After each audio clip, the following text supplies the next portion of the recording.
이게 나는 지금 주가에서 잘 가면은 뭐 한 2배에서 3배 정도까지 올라갈 수 있는 주식이라고 보고 있고, 이미 좀 많이 오르긴 했는데 그래도 한 6만 원 정도까지는 갈 수 있지 않을까 싶어.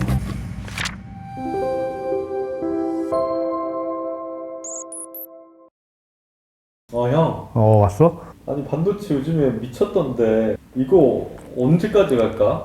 반도체는 뭐 길게 가져갈 필요 없고, 이제 외국 증권사에서 리포트를 이제 목표가를 하향하거나, 이제 아니면은 뭐 증설 뉴스가 이제 무자비하게 막 나온다 할 때, 그때쯤까지 갖고 있으면 될 것 같아요. 반도체가 뭐 계속 성장주처럼 갖고 있기에는 너무 시크리컬 사업이다 보니까 그냥 적당히, 나도 뭐 반도체를 갖고 있는데 더 이상 뭐 막 엄청 싸서 사야 될 타이밍은 아닌 것 같고, 이제 그냥 내가 말한 그 앞에 2가지 요소가 발현될 때쯤 매도를 하면 되지 않을까 싶어. 그럼 도대체 뭘 사야 돼 지금?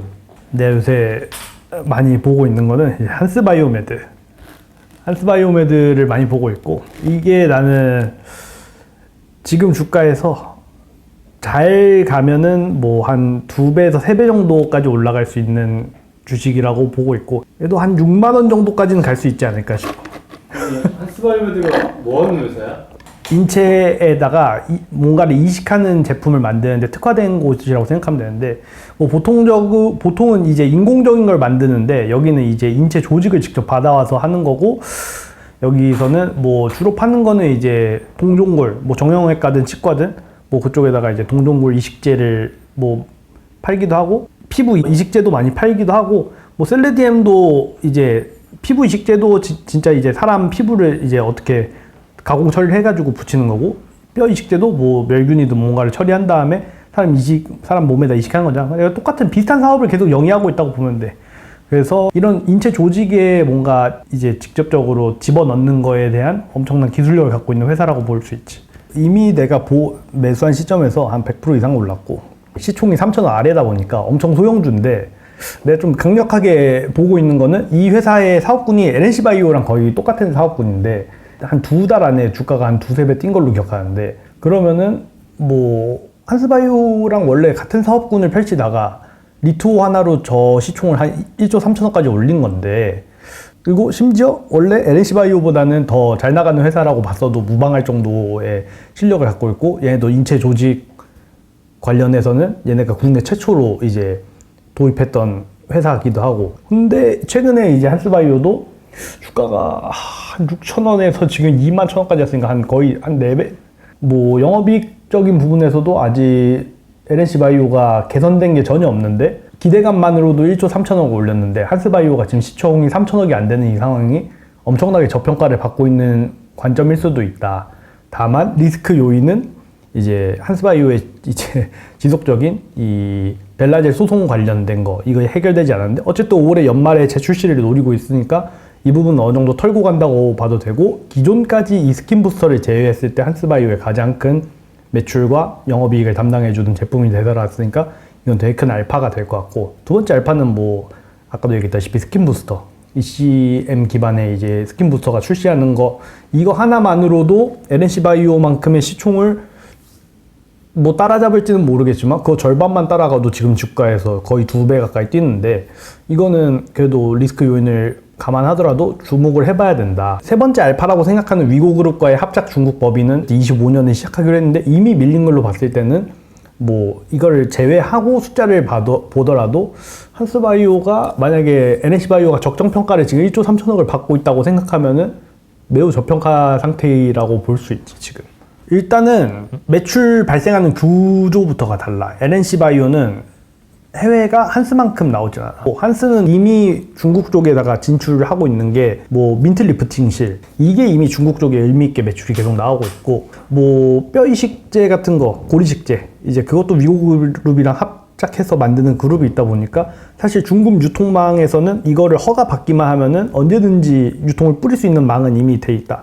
LNC바이오는 자체 영업망을 구축해서 영업을 할 것 같은데, 내가 보니까 일단 일본 진출 뉴스를 먼저 띄우는 거 보니까 일본 먼저 할 것 같더라고. 근데 중국에서 딱 1대1로 붙었을 때는 난 한스가 좀 더 메리트가 있지 않을까 싶은 거지. 위고그룹은 이게 뭐 상장됐는지도 모르겠어. 근데 일단은 중국 쪽에 뭐 뭐 대학병원이 될 수도 있고 말 그대로 진짜 종합 대형 병원이 될 수도 있는데 이쪽에다가 의료 관련된 자재들을 납품하는 이제 유통업체 같은 거라고 볼 수 있지. 중국 쪽에서 병원에다 유통하는데 꽤 도가 큰 회사야. 그래서 그쪽이 유통망을 잡고 있고 대형 거래처를 되게 많이 갖고 있는 거지. 근데 한스바이오는 기술력은 있는데 거래처가 없는 상황이고 위고그룹은 거래처는 있는데 공급할 물건이 더 필요한 거고 최근에 중국에서 나왔던 인체 조직 이식체 하는 게 양이 부족해서 중국의 화장터에 가가지고 시체를 빼돌려서 이제 그걸로 물건을 만들었다는 그런 이슈 때문에 자국민들에게 불안감도 되게 큰 상태고 하다 보니까 자국산에서 나오는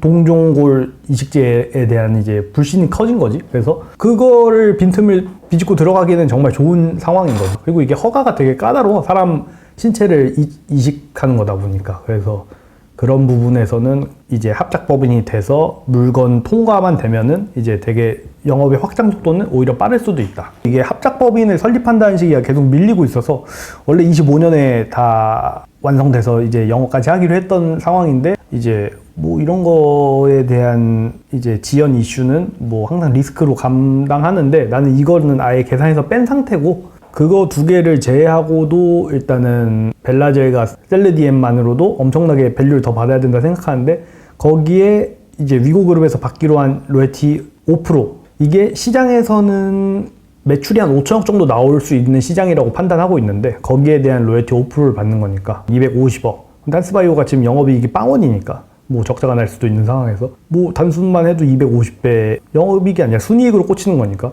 근데 최근에 주가가 한번 크게 떨어졌던 건 그 정부에서 인체 조직을 기증을 했는데 이거를 미용 목적으로 사용하는 게 맞냐 이거를 제재를 하려고 하는 움직임이 보니까 주가가 크게 한번 떨어진 거거든. 뭐 어쨌든 지금 ECM 부스터 쪽에서는 LNC 바이오가 대장이라고 봐도 되니까 그쪽에서는 전혀 법적으로 문제 없다. 그래서 그대로 다시 계속 판매는 지장이 없다고 이제 공식 발표를 내니까 뭐 주가는 다시 올라오기 시작했고 시스템에서 한스바이오라는 회사가 이 이상 더 성장하지 못할 거라고 생각해서 보는 건 아닌 것 같고 그냥 이제 단순하게 봤을 때는 임플란트 업황이 되게 예전만 하지 않으니까 그래서 임플란트 업계도 성장성이 지금 지체되어 있는 상황이고 MBK라는 회사에서는 연간 이자가 막 1,000억 원씩 나온다는 이제 뉴스 같은 것도 나오다 보니까 이게 뭐 한스바이오메드의 성장성에 의구심을 갖고 있다기보다는 그냥 내부적인 문제로 해서 지분을 팔려고 하는 거라고 생각할 수도 있고 뭐 단기적으로 주가가 폭락할 수는 있겠지만 지금의 사업성 구조에 대해서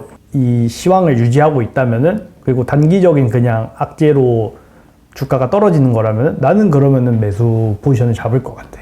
뭐 1심, 2심 점점 진행되고 있는 상태인데 벨라젤에 대한 원료에서 4가지 정도의 부분이 이제 신고하지 않은 재료를 이제 직접 그 재료를 사용해서 만들었다는 건데 3가지는 원래 인체 이식을 하는데 전혀 문제없는 성분이었고 딱 한 가지가 이제 애매한 부분이었는데 이 부분 때문에 지금 발목이 많이 잡혀 있는데 이 벨라젤이 그냥 몸속 자체에 있는 게 그냥 찝찝하다라고 생각하는 사람들한테는 재수술 비용까지 이미 초반에 다 잡아줬기 때문에 그때 부채가 크게 잡혀서 이제 이미 주가가 많이 하락했고 나는 이 벨라젤에 대한 이슈는 더 이상은 안 나올 거라고 봐.